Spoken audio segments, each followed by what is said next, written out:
I see all these beautiful homes in Canada and I wonder, will there be ever a time when I have a home of my own in Canada?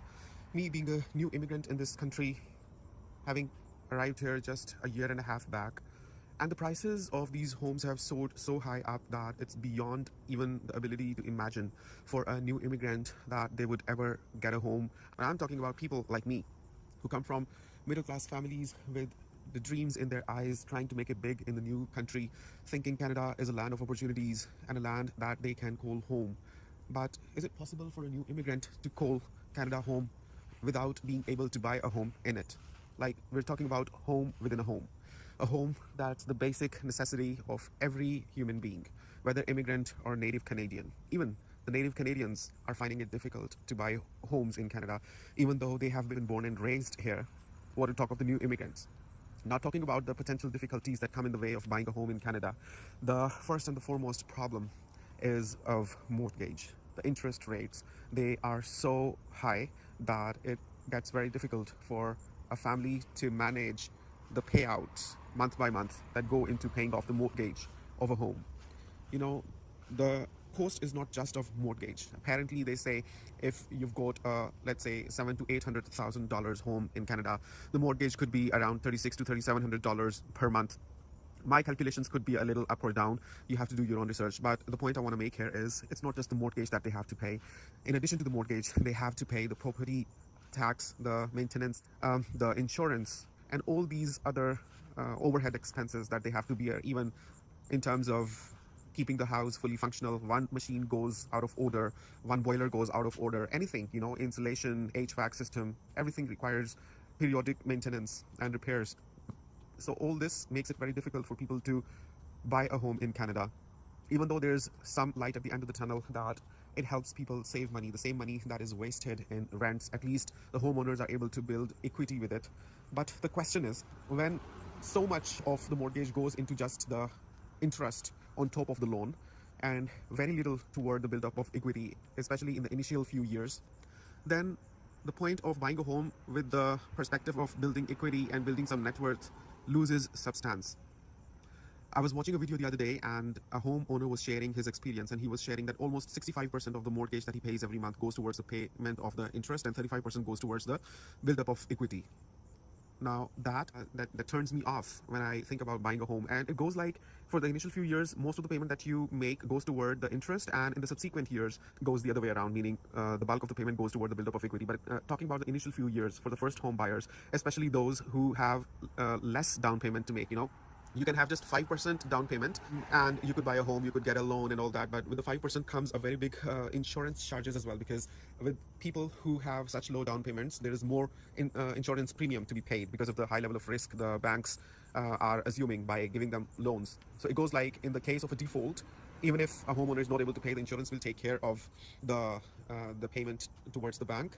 And not only that, it's not like the insurance pays the bank and the homeowner who goes default has nothing to pay, and then he has to deal with the insurance. So, and a lot of calculations, even it's beyond my ability to understand when they say it's 6.8% interest or 5.3% interest. But that is not as simple as determining how much is your loan. Let's say you took a loan of, or your loan was approved for, let's say, $600,000. So with an interest payment of 5.6%, let's say. So it's not like 5.6% of that 600,000. It's some other more complicated kinds of calculations in which a lot of factors are taken into account that even determines how much percentage of the mortgage month by month goes towards the payout of interest and how much toward the buildup of equity.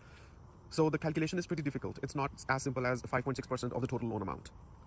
So for a newbie, I think it's even difficult to try to understand how much they would eventually be paying in mortgages month by month. It's like they have to just trust the number they are being charged by the bank. Some people, yes, they are so articulate and delve so deep into it and are so good at math that they are able to understand the math behind it and are able to comprehend the calculations. But for a common person, the calculations are far too complicated and sophisticated to comprehend. So all in all, it's just like most of the payment goes toward interest and a part of it goes toward equity. But these payments also keep changing over the period of time. When a person buys a home through the mortgage bank system, they have the option of keeping the interest rate fixed for a period of time or variable. So there are pros and cons to both of those approaches. But the thing is, it's recommendable for a person who goes by the conventional way of buying a home through a bank to gather as much money in the start as possible, preferably 20% of the total amount of the property as down payment, because that would help them control the cost of insurance and as well as bring the monthly episodes of mortgage payments down, as opposed to a person who just has 5% down payment and they decide to buy a home. But even with that, whether you have 20% down payment or whatever, the thing is the payout period over which the property eventually will completely be paid off generally varies from 20 to 25 to 30 and sometimes even 35 years. Many of the immigrants come to Canada in their mid 30s or early 30s. Add to it this total payout period of a single property, that's like, let's say 30 years. So 35 years was the age of the immigrant when he reached Canada, and they wait at least 2 years after coming to Canada to try to understand the system and gather some down payment. So that makes it 37 years, right? I was assuming somebody came to Canada at 35 years. So add to that 2 years, that makes it 37 years. And then when they buy the property, add to it 30 years. So that will be 67 years in total, after which he would be able to have the property fully paid off. But the thing is, first of all, that period of 30 years that he would spend after being 37 years old already in Canada, he would be in a state of debt, in a state of uncertainty, in a state of risk assumption, in a state of vulnerability, because there could be job loss, there could be any number of unforeseen circumstances that could push that individual to the limit of breaking down, to the limit of becoming bankrupt, to the limit of, losing everything in life. Because we are all humans and there's destiny at play. Anything could happen to anybody anytime. So with all these factors of uncertainty, I fail to understand how can an individual muster up the courage to invest the whole life in something as basically and as fundamentally important as a home in Canada. Now think about the people who had bought these homes, like one home 30 years ago, and now is the time that the home is getting paid off. Let's say that individual bought the home for $200,000 and today the same home is worth $1.2 million. But the thing is, even though the price of property has increased from $200,000 to $1.2 million, there has been a net increase of $1 million, right? But having said that, today the same person can buy the same home for $1.2 million. It's not like he could travel back in time and have $1.2 million and could buy 6 homes instead of 1. Even though the price of property has increased, appreciated, but if that individual sells that home for $1.2 million, the next home that he buys, he would not be going to get it for the same price that he paid 30 years ago, $200,000. It would be $1.2 million. So after spending the whole life, like 30 years, the purchasing power has remained the same. One home. 30 years ago, it was one home. Today, even with the net increase of $1 million price in that home, the purchasing power still equals one home. So what's the purpose of thinking that by buying a home, you are gaining wealth or building wealth because the price of the property will appreciate? Yes, the price of property will appreciate, but you will still be able to buy the same number of properties with that money, unless you have more money or you have somehow increased your sources of income or something like that. So all of this makes me think it's better to just rent in Canada, because for one, renting gives you a lot of flexibility in terms of movement, because the job in Canada is so important. Let's say I'm working at a place that within a 1 kilometer radius of this place, and I buy this home. Today I have this job. I might be laid off tomorrow. I might be given the termination letter tomorrow for any reason, right? So my job's gone. But I have this home here that I have bought. Let's say I keep applying and I find a job in a different city in Canada. What am I going to do? How am I going to manage my job with the home that I have bought here? The job is so critically important to paying the mortgages of homes in Canada, and at the same time, such a thing that you cannot depend upon at all.